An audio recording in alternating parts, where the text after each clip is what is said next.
What up? All right, y'all, we're here. We're doing this. Okay, so I'm going to go through periods 8 and 9 tonight because I totally dropped the ball yesterday and forgot that I'd said I would do that. So tonight will be 8 and 9. 9 is pretty short, pretty quick, so it's not too bad. 8 definitely has a lot more going on. So we'll cut through all of that so that you have a sense of what to do. And then at the end, if we have time, we can talk about any other questions, SAQs, anything like that. Okay? All right, you guys good? Give me like a 1 if you're like, just for old time's sake. If you're good, you're ready to go, you're feeling good, you're going to take some notes or whatever. Periods 8 and 9. So we're going to finish this up. All right, this stuff's my jam. I took like an entire class in college just on 1945 to the present. Actually, I took 2 different classes on that. So let's do this. All right, so here's your overview of period 8. This is just like everything that's going on in period 8. There's, if you remember, 6 things about period 8. These are the 6 to know. 1, the U.S. is a global leader after World War II. So this entire time period is sort of what it looks like with the U.S. as a global leader, and in terms of Cold War tensions. So you've got fear of communism, and then U.S. involvement in proxy wars in Vietnam and Korea. 2 is just like there's, in general, our foreign policy in 45 to 80 is anti-communist. And so originally the Americans are all about that, and then later on they are not because of anti-war protests and just general debates about the power of the presidency. Number 3 is the civil rights movement that is entirely in this time period, and we'll talk through that. And like the thing to remember about that is like slow progress and high resistance. Number 4 is just like the other social movements that are influenced by the civil rights movement. And then in the 60s, for number 5, is the liberalism that exists in the 60s also influences LBJ's legislative agenda. So that's the Great Society. And it's very much challenged by conservatives. And then finally is that like increased distrust with government in the 1970s. So Watergate, Vietnam. So that's sort of the like way we're going with this. And then we'll get into the 80s and beyond. All right, so Cold War. So if you took AP World, you have some sense of the like international platform of Cold War. But things to know about U.S. involvement is really the foreign policy is all around this idea of containment, that communism will spread naturally. And so the U.S. has to do whatever it can to contain that, right? To like really kind of wrap strong things around it so it doesn't spread. And what really spurs that on is when China becomes communist in 1949. That's when people get really nervous, because if it starts in Russia and then in China, those are 2 huge countries, then what happens, So a lot of the foreign policy is around giving aid to prevent communism. So you can see that in the Truman Doctrine, in the Marshall Plan, like propping countries up and giving them aid so that they don't turn to communism. So that's really what like drives American foreign policy in this time. And then, of course, you have what are called proxy wars. So the U.S. never like directly fights the Soviet Union. That would have led to the end of Earth. But they fight indirectly through these other countries. So in the conflict in Korea and in Vietnam, you have capitalist versus communist, and you have the U.S. aiding the capitalist side, the democratic side, and you have the Soviet Union and China aiding the communist side. But you never actually have the direct, like, they're not shooting at each other. So these are proxy wars. And they're really all about this like domino theory, right? So the theory of containment goes with the domino theory, because this is an awesome little image here. The idea is that if it's like China already fell, if another country falls in Southeast Asia, that will just lead to the fall of all the rest of them, And so in this one, you can see you've got the Viet Cong. They are the like guerrilla fighters in North Vietnam that are trying to promote communism. And it's like, if they can get Vietnam to fall, then it will just sort of push into all these other Southeast Asian countries, into India, right? And then you have this like American soldier on the other side trying to prevent that. And so this image right here really just like encapsulates foreign policy in the 60s, in the 50s and 60s. Is just stop things from falling. Okay, so another, oops, I think I froze a little. Another piece of the 50s and 60s is the space race. And so what you have is, and think about how scary this would have been. In 1957, the Soviet Union launches Sputnik. And so right away, people are like, okay, first of all, what is a satellite? What does it mean to be in outer space? And can you attack us from there? Right? Like, that's really scary to have your enemy put a satellite in orbit and not really understand exactly what's going on and what that means. That's terrifying. So the space race is going to really, heat up in the late 50s and the 60s, because now it becomes, you can't have the Soviet Union having access to space without the US having it too. You have to keep, in order to keep, when there's this like mutual assured destruction, things have to stay balanced. So if one country has way more power than the other, then mutually assured destruction no longer exists, right? Like, you can't, the whole idea of like, if we fight each other, the world ends, relies on we have equal power. So as long as the Soviets are in space, the US needs to get there too. And that leads to, and like a huge effect of the space race is funding for education. So a lot of the changes in public education in the 60s are because of the space race, because you can't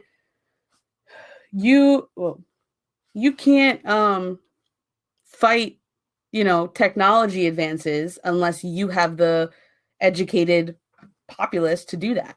And so the whole idea is getting more and more students studying science and math and engineering so that they, can actually like make these advancements that they need. And the general, like, if you want to think about Cold War policy in terms of each decade, that makes it a little bit easier. And so the 50s and 60s are when things are like heating up. I know it's called the Cold War, but things are heating up in the 50s and 60s. And the idea there is really paranoia. And so you've got spy planes being shot down. You've got the Berlin Wall going up. Cuban Missile Crisis is like the closest we get to nuclear war. And then the 70s, things slow down. It's called détente. This is sort of like the thawing. And it's a lot of it is just because we got so close to fighting each other in the 60s, it becomes more about how do we make sure that doesn't happen. And then another piece of this whole time period too that's happening globally is decolonization.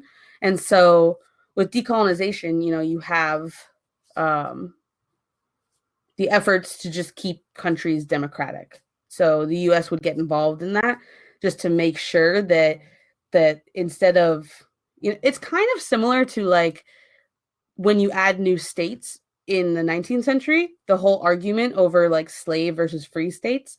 And there's like tensions, like a race to make sure that new states fit the balance, and this is kind of similar to now, but this is looking more globally. And so as states are gaining their independence from their imperial powers, there's a fight to keep the balance between communists and capitalists steady, like there's motivation for both sides to be involved in that. So do you guys have any questions about the Cold War? Because obviously the Cold War is like a big topic in the 20th century. And so I just want to make sure you guys feel all right about the Cold War. So I don't know, give me like on an LEQ scale of 0 to 6, what would you get, you think, on an LEQ about the Cold War? There's a good question. To like think about where you're at. So if you get Cold War, you're going to be like, sweet, this question's about the Cold War. I'm stoked. Okay, so that's not bad. So you guys feel pretty good. Yeah, I mean, I haven't seen too many questions about the Cold War, so it's definitely possible that this is what we see. I think it would be, sometimes the College Board has a way of being kind of politically poetic when they pick their questions. Like 2 years ago, almost all the history questions were about feminism, which just like played really well in like the larger conversations. So I don't know. It kind of would make sense that Cold War would be a question, or civil rights. Anyways, this political cartoon here really just kind of shows you what it was like in the 50s and 60s, because they're both sitting on nukes and they're just like, it's just, look at the like button that's right there. It's just, obviously the Soviet guy is like sweating. Khrushchev is sweating. And so this is coming from one, perspective. But this is really, actually, they're both sweating. Here we go. Yep, that's JFK. And you can just see, they both have buttons. There you go. So it's like they both have buttons. They're both sweating. They're both in this like tension. And as long as they can stay stable, if one of them wins, that button's going to get pressed. It's like, yeah, look at that. That's crazy. And they're like sitting on the weapons too. So it's like, if JFK presses that button, then Khrushchev goes too. It's like they're all gone. I don't know. That's crazy. Okay, so a little bit more about the Cold War is just the like paranoia that existed domestically. So you've got the House Committee of like Un-American Affairs, the Hollywood 10, McCarthyism. McCarthyism is really it's just straight up paranoia. And so you've got this senator who's, accusing people of being communists, and they're getting blacklisted, and that's it for them. For a lot of them, they're really affected by that. The Rosenbergs is, if you want to think of a synthesis here, Rosenbergs fits with Sacco and Vanzetti, where you have two like groups of immigrants being attacked for being communist, being like the fear. You have like a nativist fear and a fear of communism that come together to end up like executing people. So like the Rosenbergs, this is like, this is some propaganda from the time, and you can just see it's just like, is it going to happen, or is America going to fall to communism? And then look at what, it would be the worst thing ever if this happened. I mean, it's just like, it's very, some of it's a little bit, obviously exaggerated, but it's just like, it's all driven by paranoia. It's just a lot of like pushing. If everyone gets paranoid enough, then they'll care enough, and they'll make different decisions to make sure that this doesn't spread. So this is just a crazy cartoon. All right, so talking a little bit about Vietnam, and it will come up a little bit again in 8.2.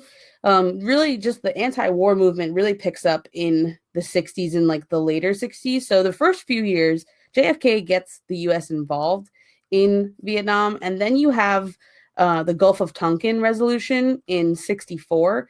And that is what LBJ uses to like justify increasing involvement in Vietnam. And for the first few years, people are like generally okay with it.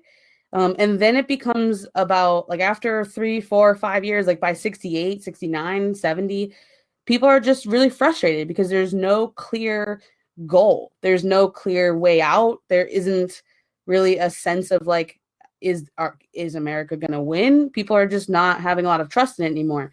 And that really comes about in like 68 is like the turning point for that. Part of it is the Tet Offensive.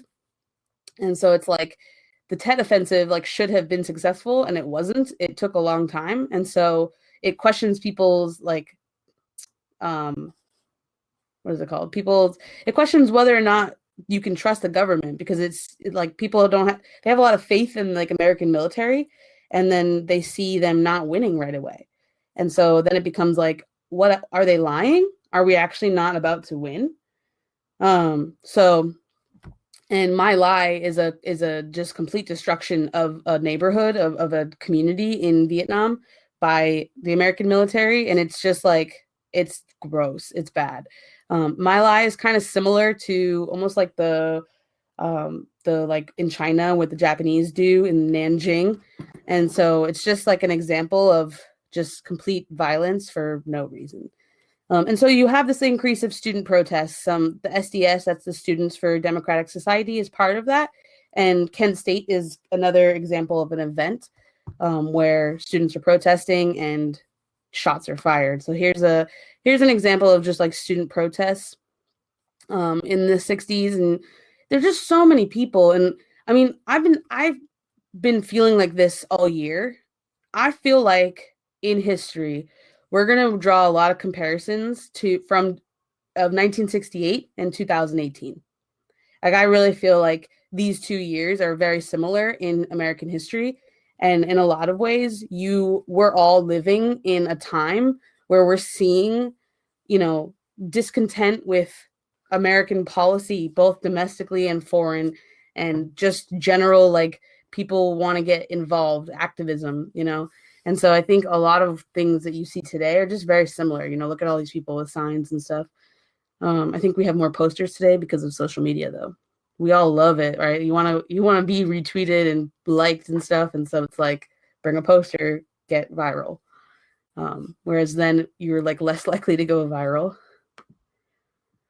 Okay, so the military-industrial complex is a really important term to know. This it could definitely come up. That term specifically is in the key concepts, and it's basically Eisenhower kind of questions the American obsession with the military in his farewell address, and it's really about just it's almost like a warning to the U.S. of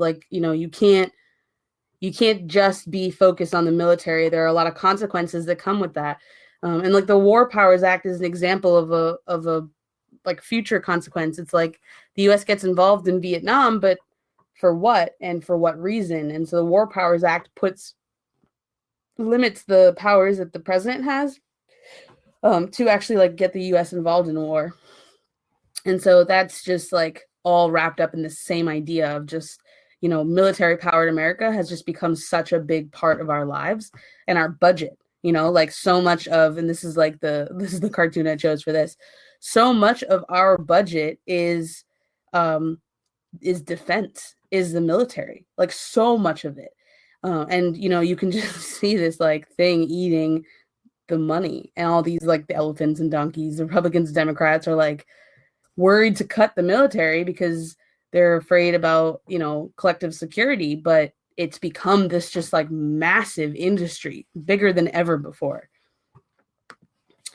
And then finally, you do have increased conflict with the Middle East throughout this whole time period as a long-term effect of just how we dealt with the Middle East after World War I. And that will lead to an energy crisis of the 1970s that people were waiting in line for gas. And you can see pictures of cars just lined up forever. There just wasn't enough. So that's a big piece of this. Okay, so getting into the liberal movements, this is 8.2. So the liberal movements of this time period, there are several. So if we look first at the civil rights movement, because the civil rights movement really influenced all the other ones. So I just kind of listed a bunch of key terms here.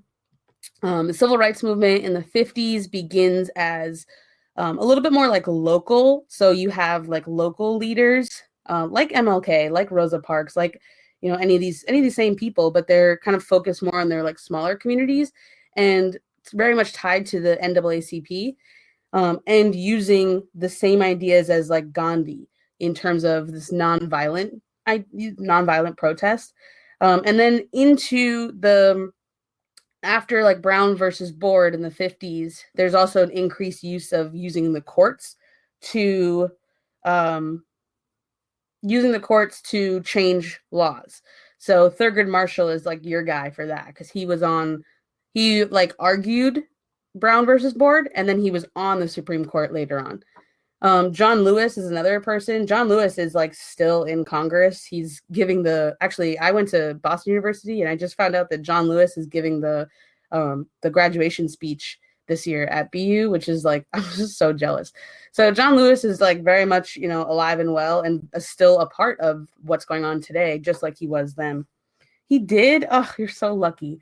He's someone on my list of people I'd love to meet. I don't know, just what a wealth of just experience, just so interesting. I wanted to show you this picture from Little Rock 9. Maybe you've seen it before, but this is an image that I actually think about all the time. I know a lot of history, and there's always a lot of stuff in my head, but a lot of times this one will come to me, and the reason is twofold.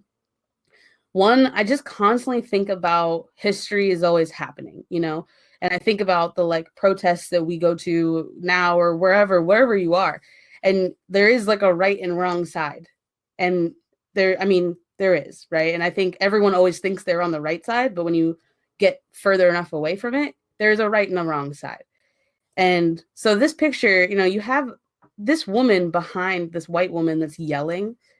I just, you think about decisions that people make in the moment, and she clearly made a decision. She felt very strongly that these Black students should not be a part of her school. And there she is. Someone took a picture of her, and this picture is in like every history textbook. This is like the one about civil rights. And then you have the like Black student who's just like such a badass. Like, how do you walk through a crowd like that and just try to stay stoic, and you're thinking about people even beyond you? It's like she knows that she's doing this for her, but for everyone else. And I don't know, I just think about both of those girls, and they're high school students at that time, and they are making choices, and they're documented. And so this is just like one of the most powerful images for me in US history, and definitely like in the civil rights movement. I think you see consequences of choices on both ends. And there was a this is like a deep cut, but there was actually an Oprah episode where they brought them both on, and she apologized. The woman that's yelling actually apologized to the woman that she yelled at, for yelling at her, for acting that way.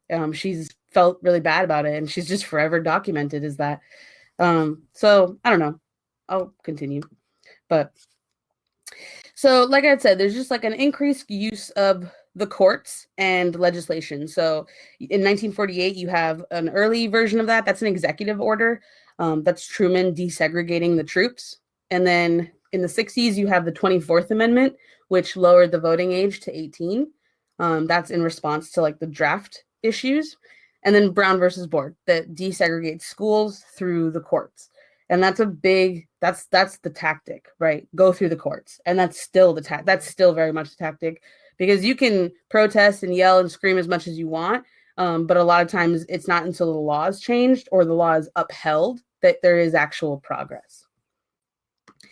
And then there's a lot of violence in this time period and unrest. I don't think it's poll tax. Oh, is it? One of them, maybe it's later, that's 18. Is 24 poll does it make the poll tax? I thought it was 8 voting age, but I might be wrong.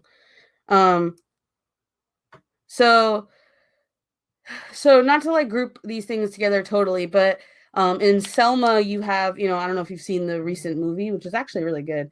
In Selma you have there's a, in both of these examples, Selma and Watts, it's white violence against Black communities, but they look a lot different.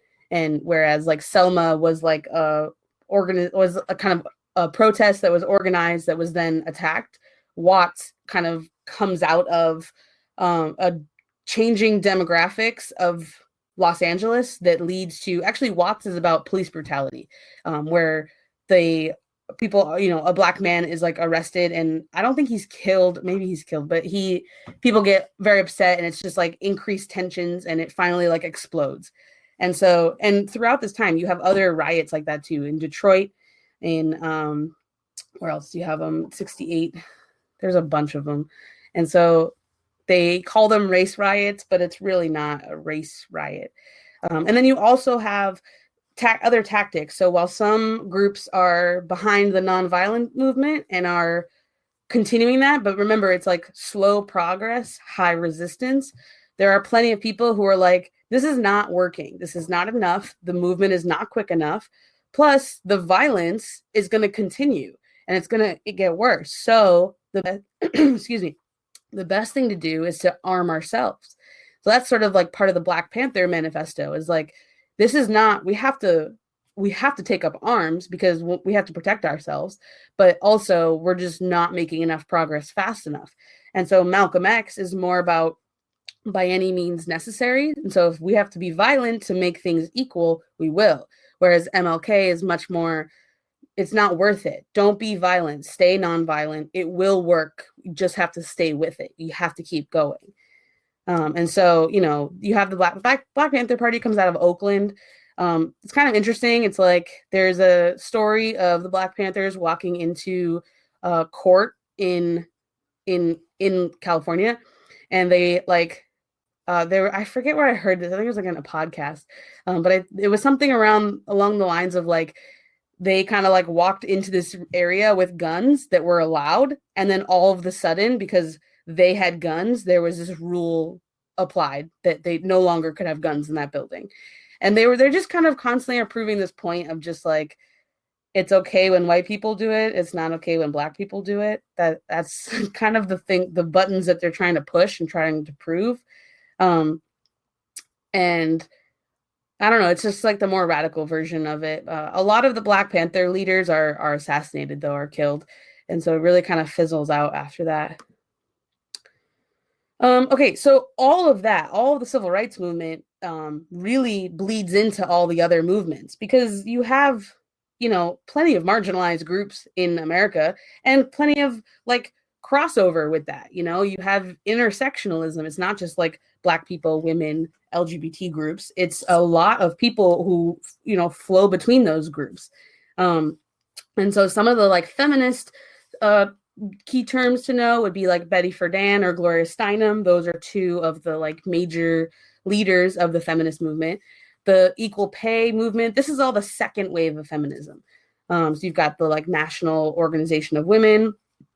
Title IX was about increased funding for schools and for like equal education.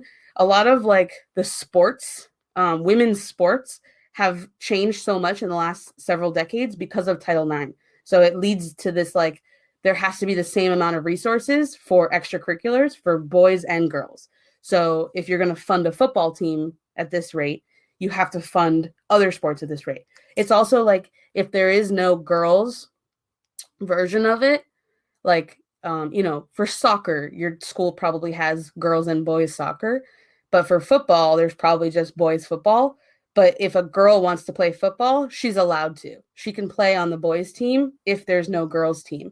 That comes out of Title IX. So some of these like athletes like Serena and Venus Williams, they really like come about because of Title IX, because of increased funding for them to be a part of a sports community. Another major legislation that you have here is Roe v. Wade, which legalizes abortion, and that's in 1973. That's obviously going to set off a whole series of debates that are very much still alive and well today around abortion. I think, what state was it? Iowa just passed a law that makes abortion illegal as soon as a heartbeat is heard, which goes against Roe v. Wade. So we're not sure, that might go up to the courts. Who knows? But there's just a constant debate over that. And then Stonewall basically in the 70s and the 60s, it was, and earlier than that, it's pretty much illegal to be gay in America. And so a lot of what the cops would do is raid bars that they knew were gay bars. Those things weren't public. It wasn't like, there was nowhere you were going to look it up.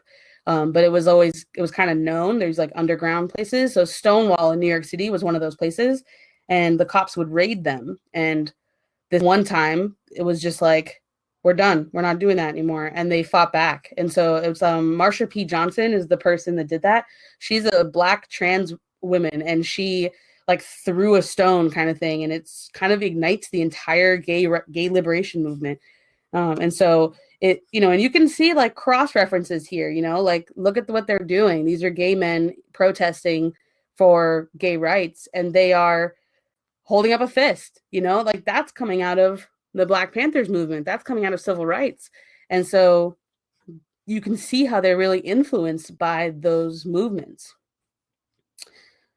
Okay, and then the last liberal movement that you're going to see here is environmental movements. So you've got a general push towards, clean air and clean water and fixing things. Earth Day is developed here. Rachel Carson is like your person for this. She wrote Silent Spring. OSHA is occupational. It's like making sure your work is safe. So this is a big piece of it, and this will obviously continue on. Like when you think about like in a lot of stores now, a lot of states are adopting this like banning of plastic bags at stores, like giving away plastic bags. And like in the 50s, people wouldn't have even thought like that's just like out of the question. So you need an environmentalist movement like this to begin, to ignite, and then continue. And it's grown even more so. And part of that kind of follows the trend of climate change. So the worse things get, the more people are willing to do something about it. And the, not just the worse things get, the, what was I going to say? Oh, I forgot. All right, whatever.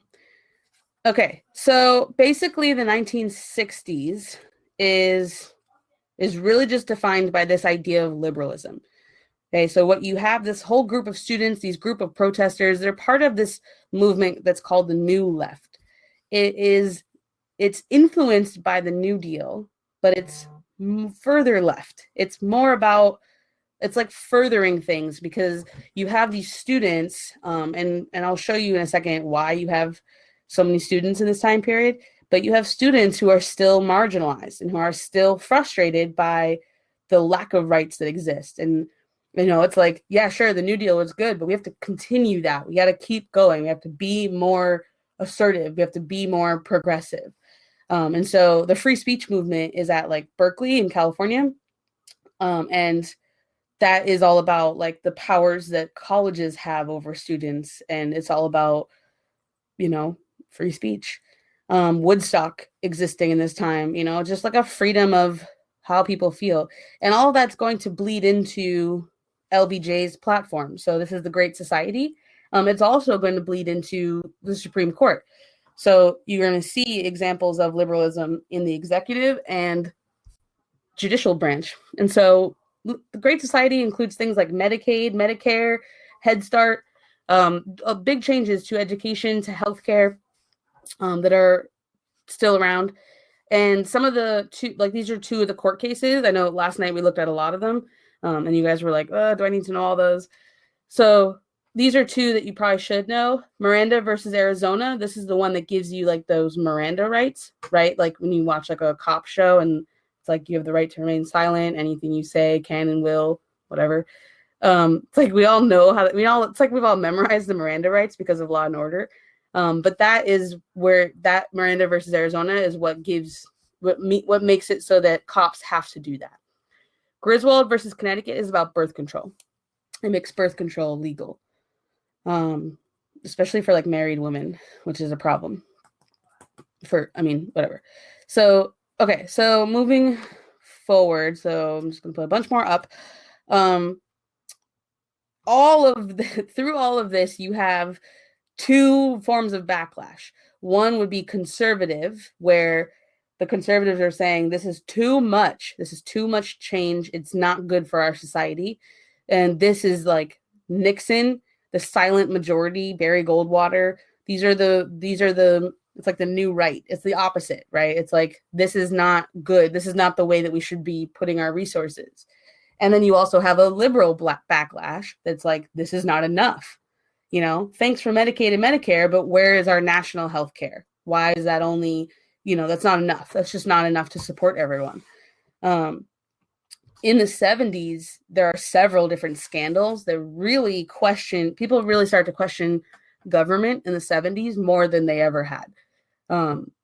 Where, you know, Watergate and Nixon, the Iranian hostage crisis is really complicated. But basically it's like Carter can't get them back. And so the, you know, American trust in the government goes down because of that. Stagflation is when the economy is stagnant. So you're not being paid anymore. Your wages are not rising, but inflation is rising. So things are getting more expensive, but you aren't getting paid anymore. So it's not a fun time.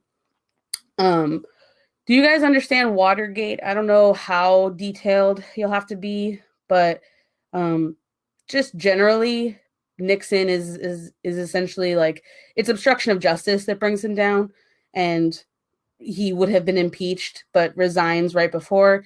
Would have been tried for obstruction of justice, but Ford pardons him. So just to kind of simplify it.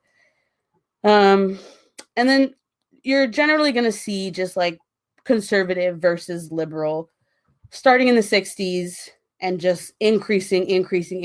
And clearly that has not gone away and is very much just like who knows if this is the peak of it or if it is gonna get even worse. Who knows? And yeah, Ford pardons Nixon. And when Ford pardons Nixon, by the way, at first people are like, bro, like, are you part of this? You know, like, people are just like, they don't trust Nixon. They know he's lying. And when Ford pardons him, people are pissed. But it turns out that it's actually kind of a good thing, because it just allows for the country to move forward. Because otherwise there would have been this whole trial. And so it's kind of a good move, at least like internationally, domestically, it just kind of puts an end to it. But of course, it doesn't put an end to, you know, distrusting government. That just continues. So I don't know. Maybe we'll look back and say not a good thing. One of this picture I want to show you too. This is a conservative versus liberal thing.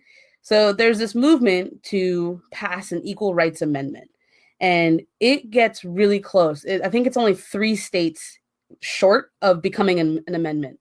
And this is this woman here. Her name is Phyllis Schlafly, and she's like, how can I? You know, all those, like, you know, that woman who what's her name? I can't remember her name. Who works for Dana Loesch, who works for the NRA, and she was the one who all the Parkland students were questioning. I don't know if you watched that on CNN or anything, but she's kind of like her. She's just this, like, you know, pretty wealthy white woman who's just sort of trying to stand in the way of everybody else. She is the Stop ERA movement is what essentially prevents that from becoming a. Who knows how many more rights there would be, how much more equal women would be to men, especially in terms of like the pay gap, you know, equal pay. That this could have solved that. And there was a whole movement against it, and it just came down to like 3 states short from passing. You know, because for an amendment to pass, you have to have 2/3 of the states, and so they're 3 states short. And there's question today about whether or not if you know, someone could get 3. What is it? If someone, will it still count? Is there like an expiration date? If it didn't work then, if 3 more states pass it today, would it count? And yeah, probably. I'm sure it would draft women as well, and maybe that's why women were against it. I don't know. I would have been for it. Okay, so to round out period 8, just like within the economic and demographic shifts that happen, this is like post-World War II. And after the war, there's just general optimism. Part of it is just a lot more people. The baby boom is going to happen. That's like anyone born between like 45 and like 60, early 60s is part of the baby boom, where there's just a lot more. This is actually a graph. It's totally blurry, but you can still see the number of babies born, right? It decreases during the Depression and the war, because people are like, I'm not trying to like have a child in this time, like things are crazy. And then afterwards, it's like, you know, all the soldiers come home and things are good, economics are good, and there's a lot more children born. And that there's a lot of like long-term effects of that, because you have more children born in that time period, you have more college students in the 60s, right? So you don't have the counterculture student protest movements of the 60s without the baby boom. Today, we're having crises with just having a larger, like, older population than we've ever had, you know? More people were born in 1945 and so on. So today we have more people who are like, you know, in like 55 to 70 or a little later range. And so that just changes, right? Social Security, it's a lot, right? It's like, we've never had to support this many people who have, you know, are this age. And so how does that change our policies? In this time period, there's also shifts in migrations to the suburbs, which starts before World War II, but really picks up after. A lot of people will move west and south, and that's because of where the like industry is. So, for example, NASA is in the south. A lot of the aerospace things are in the south. You know, Cape Canaveral is in Florida. You know, Houston. Like, you've got all these like major industries in the south, and so people move there for jobs. And in the West too, you have a lot of industry in the West, in California, in Colorado, and like different places. There's some really big industries there. So there's a lot of migrations to the Sun Belt region. The Sun Belt region is basically everywhere in the US where there's like sun, like all the time, right? So it's like that entire south up the West Coast kind of thing. So part of the Great Society, part of LBJ's agenda is the immigration laws that he passes. And those immigration laws lead to, like, it relaxes the restrictions that had happened in the 20s. And so way more immigrants will come in this time period from Latin America, from Asia, especially Southeast Asia, refugees from Vietnam, for example, and Cambodia. There's a much, much higher percentage of immigrants coming in from those regions. Okay, so, and then finally is like increasing political debates about morality. So you've got this like mass culture in the 60s and the 50s tends to center around rebellion. And again, a lot of that is just the age of the population, right? So a lot of those students in the 50s and 60s don't want to be like their parents. They're no different than anyone now, right? Like every generation pushes back against their parents. And they did too, but there were so many of them that it makes an impact. So like the beat writers in the 50s, that's like Jack Kerouac. I can't remember the other guy. There's a bunch of them. The hippies, the counterculture movement, right? Like the sexual revolution is just kind of increasing this like informality in United States culture. Like people are just way less formal now than they ever have been. Way less like, I don't know, not as like strict on their on like norms, I guess. Masters and Johnson, they're the ones that studied sex, and there's a show about them on right now on Showtime. It's called Masters of Sex, and it's actually a really good show.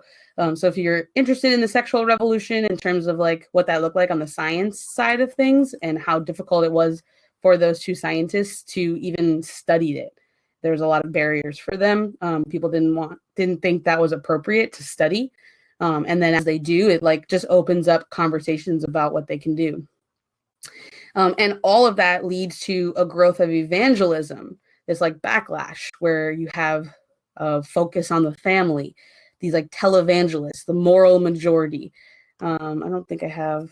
Okay. So, all right. So that's period 8. We all right with period 8? You guys still with me? Period 9 will be really quick. I know there's a lot going on in period 8. So like, here's your, quick rundown again. You have the Cold War. So foreign policy is anti-communist. And, at first people are like, cool, keep things anti-communist. And then they're like, please don't do that because now we have to go to war. You got the Civil Rights Movement. Exactly. You've got the Civil Rights Movement, which will lead to other social movements. And then 60s is liberal. That's like what to attach the 60s with is like liberalism. The 70s is just like distrust. People are just like, what the hell? And then when we get into the 80s is more like conservatism. And so that just kind of stems out of that mistrust. Okay, so looking at period 9, here's your rundown. So you can see how it's like less. Basically, you've got Reagan. So like I said, the 80s are about conservatism. That's Reagan. He's the champion of those conservative values: tax cuts, less government, more morality. You've got the end of the Cold War because of a lot of reasons that I'll get to. You've got more advancements in science and technology. It's like a continuity of all of US history, right? Things are always changing. You've got continued debates over social issues, right? We obviously are still debating immigration, race, gender, family, diversity. And a lot of that just has to do with shifts in demographics, right? Like as our society gets younger, gets less white, gets less informal, all of those things shift the debates, make them increased. And then increased conflict in the Middle East after 9/11. So let's cut through them. It's pretty much I think it's just like one slide per, or one or two. So, all right. So key concept 9.1 is all about the conservative platform of the 80s. where it's really about traditional values, religion, Christianity, reduced government role. A lot of what Reagan does is trickle down economics. That's like supply side, tax cuts, crime bills, and by the way, his crime bills are starts with Nixon, but into Reagan, and then really with like Clinton, up mass incarceration in this country. And so that's kind of a little bit. How much do you have to know for period 9? You don't have to know that much. I think this is like 5%. Although it has been an entire DBQ before, so who knows. But you don't need to know the most recent stuff because we can't study it historically yet. So usually the limit is like 10 years, but honestly, because of you're probably not going to get a question even about George Bush. Like, I would say that the line is sort of at 2001. Yeah, they had a whole DBQ about this. They had a whole conservative DBQ. And like, but the thing is, the DBQ, all the answers are there. So technically you'd be fine, but still, that ain't right. So you never know. So basically, the conservatives argue that the liberals were counterproductive, that they caused more problems than they fixed. And so they're going to, it just continues the debate over how big should government be. And the healthcare debate comes back around several times. In the 90s, there's like Clinton almost gets a full national healthcare. And then the Congress flips. And so he can't really get the votes anymore. It's just like same problem, different times is essentially like the theory of US history. This is a funny little graphic I found. This is what trickle-down economics promises, right? So supporters of trickle-down economics will be like, if you give to the rich, it will fall down to everybody else. Actually, it's not totally visible here, but as the cup overflows, it like fills the other ones, right? But obviously this is sort of like propaganda.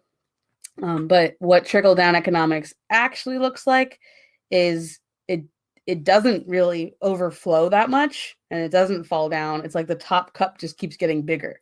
And so trickle-down economics has really led to more inequality in our entire society, like that 1% versus the 99%. You can see like the cup just keeps getting bigger, and it doesn't really trickle down. Reaganomics is like, it's just Reagan's economic platform, and it's just all built around tax cuts and, cut taxes for the wealthy so that the money will trickle down to the rest of society. That's Reaganomics. And Britain is sort of trying this at the same time too, with Margaret Thatcher. But today it's pretty much proven to not work, even though our government is still trying it. Okay, 9.2. So 9.2 is just like technological and demographic changes. So basically our economy is more productive than ever. It just like continues to grow. Part of that is like our innovations in mobile and computers and the internet and social media. All of that attributes to more jobs, more growth, more investment, more money. So our economy has grown. More employment too. So employment shifts happen, and there's more people working in service industries rather than manufacturing, right? Like even now, right? Like I'm sitting here talking to you guys. This would be a service that I'm providing to you. I'm not in a factory producing stuff, nor am I at all trying to do that. There's like, as we are so connected, there's so much more opportunity in like service and online stuff. I just want to show you a picture of this like Y2K. This was literally like a thing that Best Buy put out because people were really, I remember this. People were really scared that the clock was going to strike 12 on December 31st, 1999, and that the computers wouldn't know what to do and would push them all back. When it turned 00 instead of 99, the computer would think it was 1900 and it would erase everything and everything would start over. Like in 1900, you don't have so many of the systems that we have today. And so people were like really scared about this. Yeah, so I don't know how old you guys are exactly, but probably not old enough to remember this, because this was literally New Year's Eve, 1999, was a scary time. Yeah, exactly. I remember like, I don't know where I got this book. I remember buying a book and like reading this book about Y2K that was like just total propaganda. I don't know. I seriously have no idea where I got it because I was 9 years old and I don't know. But I remember reading this and being like, it's like year 2000. I just remember reading it and being like, Mom, we're going to die. Like, we have to make sure to like stay out of the way of everything. And my parents were like, you're fine. So no, basically, a lot of people spent a lot of money on this fear and nothing happened. But that's just like a piece of this, just a kind of a fun piece. And then as all of this opportunity has changed, economic inequality has increased. So like we talked about before, the 1% is richer than ever before, right? Like it just keeps going. And the gap between rich and poor has just continued to widen. And then finally, our demographic shifts that have led to political and cultural consequences.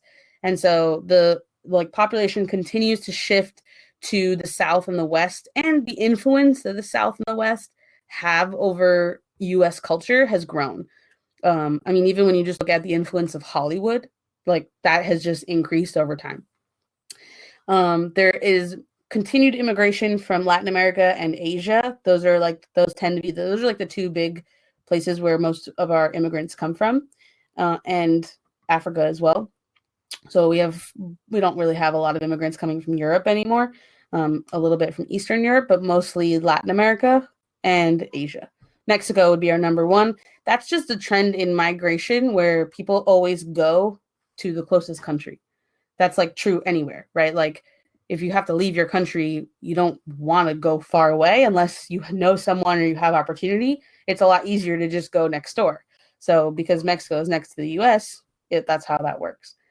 And then, like I was kind of saying before, as all of these demographic shifts have continued the debates over immigration, over LGBTQ rights, over feminism, the glass ceiling, and clearly we're in it. You guys we're in it. And like, what a time. I don't know. It's hard for me to like really even just wrap my head around all of it.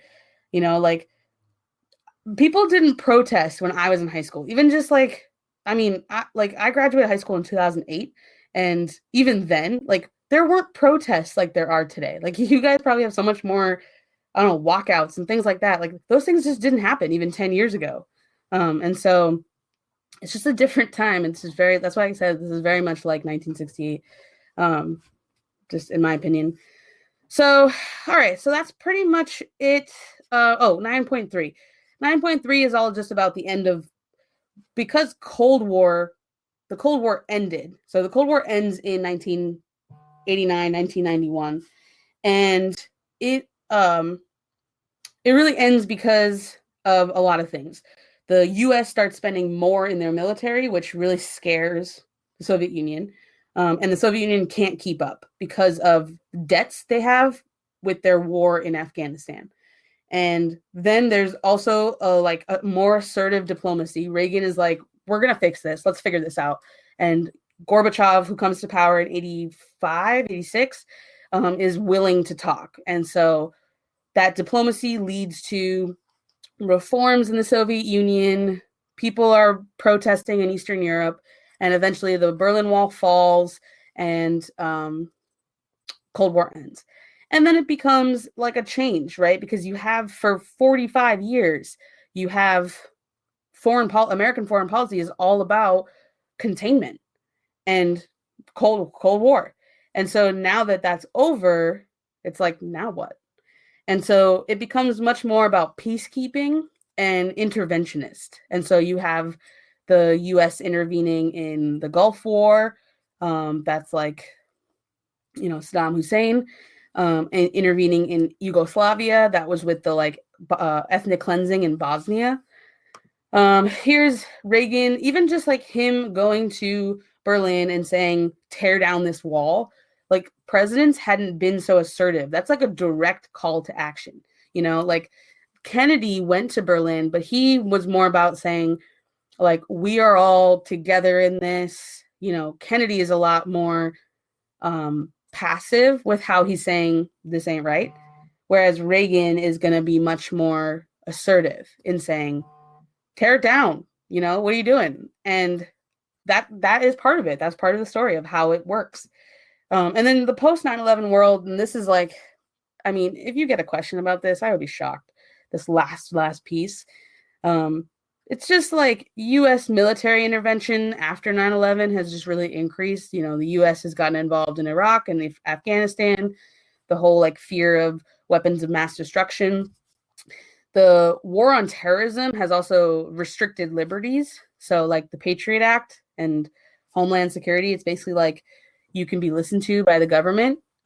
It's kind of similar. Patriot Act is very similar to the Espionage and Sedition Acts, right? It's just like, and the writ of habeas corpus, it's all like part of the same ideas. Like, how much power can the government have when security is potentially on the line?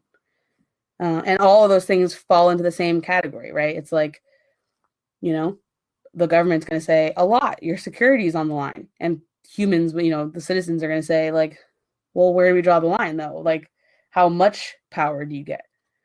And then climate change is also listed as the very, very last bullet in the key concepts, and how we've gotten more and more concerned about climate change, especially with the conferences in Kyoto and then Paris. But basically, the moral of it is the U.S. is still a superpower, at least up until these key concepts were printed. And from there, who knows what's next? Could be lots of things. So there you go again.